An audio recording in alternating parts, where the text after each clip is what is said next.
Olá pessoal, nessa videoaula vamos falar do teorema da função implícita, agora de funções de R3 para os reais.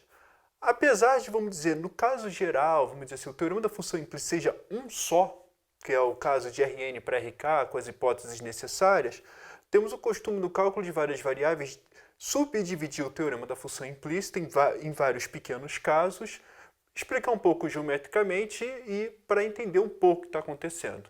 Então, muitas vezes a gente chama isso aqui, por exemplo, pelo menos a nível cálculo, teorema da função implícita 2. Mas é tudo o mesmo teorema, é teorema da função implícita só.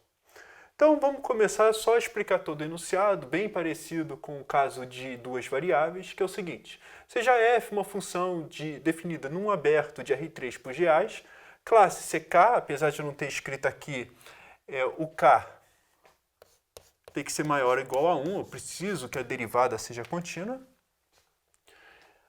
e que o contido em R3 aberto e x0, y0, z0 pertencente a U, satisfazendo essa hipótese técnica aqui, que eu peço que o del f del z no ponto x0, y0, z0 seja diferente de zero. Então, existe uma vizinhança.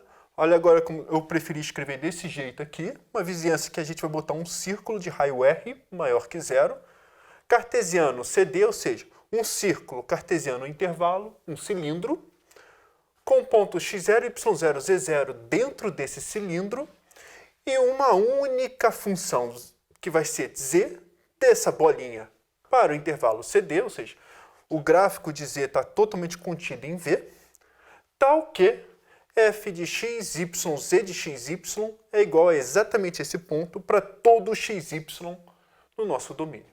Bem parecido com o teorema da função implícita, vamos dizer, 1, né, que trabalha no intervalo, agora a função de duas variáveis, mas agora, claro, três variáveis e que a gente fala que é constante em que vamos dizer, o gráfico de z o f é constante ao longo do gráfico dessa função z. É isso que está dizendo o teorema da função implícita. Então, vamos fazer uma figurinha para explicar um pouco o que está acontecendo. Mas tem mais um fato importante só. Mas ainda z é de classe CK, ou seja, se f é de classe CK, minha z pelo menos é de classe CK e vale essas fórmulas aqui. Tá? Novamente, apesar de ter dito f de classe CK e valendo essas fórmulas, que é deduzido rapidamente da regra da cadeia, o que eu vou deixar para vocês é esqueçam essas fórmulas. Tá? Vocês não vão aplicar, principalmente em exercício, simplesmente vocês vão derivar. Então, é basicamente isso que a gente vai precisar, é só essas hipóteses, que é a função z de classe K e podemos derivar usando regra da cadeia e desenvolva isso aqui já direto na regra da cadeia. Então, só para dar uma intuição geométrica, que está o nosso aberto, temos o nosso conjunto U.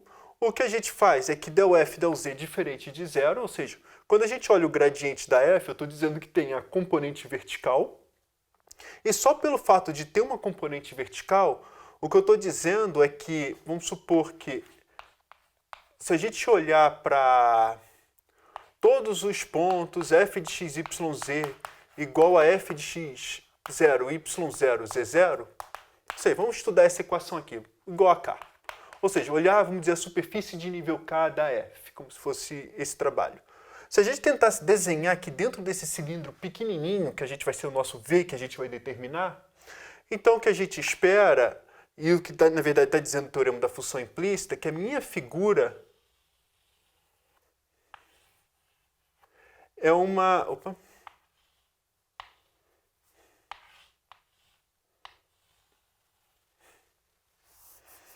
É uma superfície aqui dentro, ou seja, para cada xy que a gente tomar, existe um único z aqui dentro. E mais ainda, essa superfície, vamos dizer, tem um plano tangente. Deixa eu colocar em outro jeito. Mas ainda essa superfície tem um plano tangente, em que a gente usa que o vetor gradiente tem que ser normal essa superfície. É basicamente isso que diz o teorema. Vamos dizer, a superfície de nível K de fato é uma superfície e que é exatamente o gráfico de uma função, pelo menos localmente.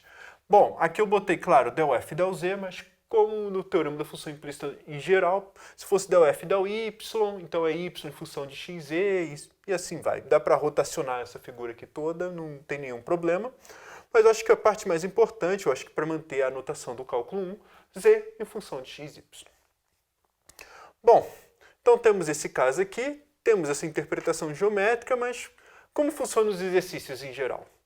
O exercício, vamos dizer, é bem parecido com o caso de no caso de duas variáveis, que é uma assim, pega uma equação e mostra que define implicitamente uma função z igual a z de xy com z de 1 em 1 igual a 1 numa vizinhança de 1, 1, 1.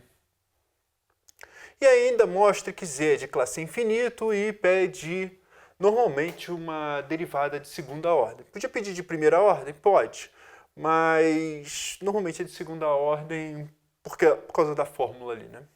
Então a pessoa quer ver você derivar. Então, só para avisar, é o mesmo procedimento no caso de duas variáveis. No caso, agora, você vai ter que pegar uma função auxiliar. X, essencialmente, você passa todo mundo para cá. O menos x, menos y, menos z, ou seja, considera essa função auxiliar aqui. E estudar essa equação é a mesma coisa que estudar a superfície de nível 0 da f. Mas para ser superfície de nível, vamos dizer assim, ou seja, para eu ver que z está em função de x, y, nós temos que verificar três situações. Primeiro, o f de 1 é igual a 0, vai substituir o x por 1. O segundo, f é de classe infinito, bom, polinômio é de classe infinito. E, finalmente, a gente tem que calcular que o del f del z tem que ser diferente de 0 no ponto 1, 1. Bom, del f del z é 3z ao quadrado menos 1. Substituindo no ponto 1, 1, já dá 2. Que é 2 é diferente de 0. Sabendo disso, bom, pelo visto, já vem aquele texto de sempre, repete o enunciado. Pelo teorema da função implícita, existe uma única z em função de x, y de classe infinito, definido em uma vizinhança de 1. Mas ainda, e satisfaz, ou mais ainda, satisfaz essa equação aqui. F de xy de z de xy é igual a 0. Numa vizinhança do ponto xy, ou numa vizinhança, e além disso, e satisfaz, vou botar um vírgula aqui, satisfaz z de 1, 1 igual a 1, e f de xy, z de xy igual a 0. Então, ou seja, z está definido, essa equação aqui define implicitamente uma função z em função de xy que satisfaz essa equação, como a gente queria demonstrar. Agora, vamos dizer, resta calcular essas derivadas parciais. Então, vamos fazer e por que vamos decorar? Porque não devemos decorar aquela fórmula. Continuando com o exercício do quadro anterior, em que nós estávamos estudando essa equação aqui, em que a gente criou aquela função auxiliar f de x, y, z, e olhamos a superfície de nível 0. Então, só para a gente se organizar, quando a gente escreveu f de x, y, z, nós estamos declarando que x, y, z são variáveis independentes. Aquele teorema, aquela parte escrita toda que a gente fez no quadro anterior, agora foi para declarar que o z depende de x e y. E essas duas variáveis aqui, x e y, são independentes. O que significa ser independentes? Significa, essencialmente, na hora de conta de derivada, del y del x é 0, y não depende de x. Muitas vezes, até para aquela dedução da fórmula de del z del x, del z del y, o fundo acaba fazendo essa conta, como del y del x não depende de x. Essa é a ideia. Mas agora del z del x depende de x. Foi isso que a gente fez. Tá? E del z del x não, z depende de x. Bom, então o que a gente vai fazer? Então a gente vai querer estudar tudo na vizinhança do 1, 1, então vamos precisar pegar essa equação e derivar em relação a x. Quando a gente deriva em relação a x, quem é a derivada de x ao cubo? 3x ao quadrado. Y é constante em relação a x, então a derivada em relação a x é 0. E a derivada de z ao cubo? Z depende de x. Então, mais 3z ao quadrado, pela regra da cadeia, del z del x. Deriva de fora, z ao cubo virou 3z ao quadrado, depois deriva de dentro. Igual, deriva novamente tudo em relação a x. Derivou aqui em relação a x, deriva em relação a x aqui também. 1 mais 0 mais del z del x. Essa vai ser a primeira conta. Então, o que a gente vai fazer é, essencialmente, substituir o x por 1. Então, quando a gente substitui o x por 1, o y1 e o z por 1. Então, em 1, temos. Então, agora tem que fazer essa continha aqui. Ó. Substituir isso aqui por 1, então vai dar 3, mais 3 vezes z ao quadrado vezes del z, del x, no ponto 1, é igual a 1 mais del z, del x, no ponto 1. Então, fazendo toda essa conta aqui, olha, eu vou passar o del z, del x para cá, esse 3 vai passar para cá como menos 1, então, olha, esse aqui para cá virou 2 vezes... Opa! 2 vezes del z... Opa, deixa eu botar um 2 assim. 2 vezes del z, del x, no ponto 1, tá? Eu passei isso aqui para cá, é igual a menos 2.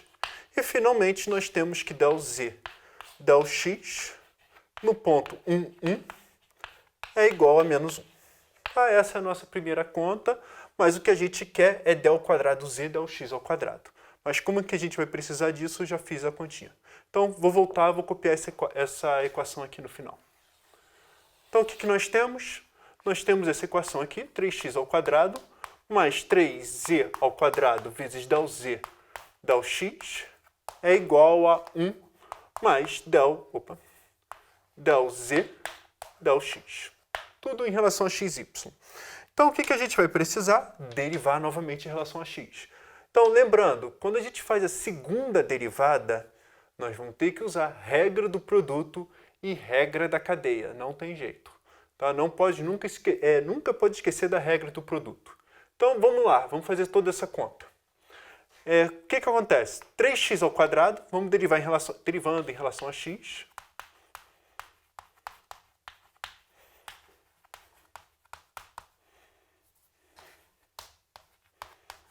Então, vamos lá. Derivada disso em relação a x, 6x. Mais, agora, derivada disso em relação a x. Z depende de x e del z, del x também depende de x. Então, tem uma regra do produto. Então, vamos lá. Derivada do primeiro vezes o segundo, então vai ficar... Derivada do primeiro, tem um z ao quadrado, regra da cadeia. Então, vai ficar... derivada de z ao quadrado é 2z, 6 vezes z, vezes a derivada de z, que é a regra da cadeia que diz. Del z, del x, vezes o segundo. Então, deixa assim mesmo. Mais a derivada do segundo vezes o primeiro. Mais 3 vezes z ao quadrado, vezes del ao quadrado z, del x ao quadrado. Isso é igual a, deriva isso aqui tudo em relação a x. Isso aqui dá zero. E isso aqui já é del ao quadrado z, del x ao quadrado. Então, agora a gente vai ter que colocar tudo no ponto 1. Então, no ponto 1, olha, isso aqui dá 6. O z é igual a 1, então vai dar mais 6 vezes del z, del x, vezes del z, del x. Mas eu sei que del z, del x, pelo que a gente calculou aqui, é menos 1. Então, é menos 1 vezes menos 1.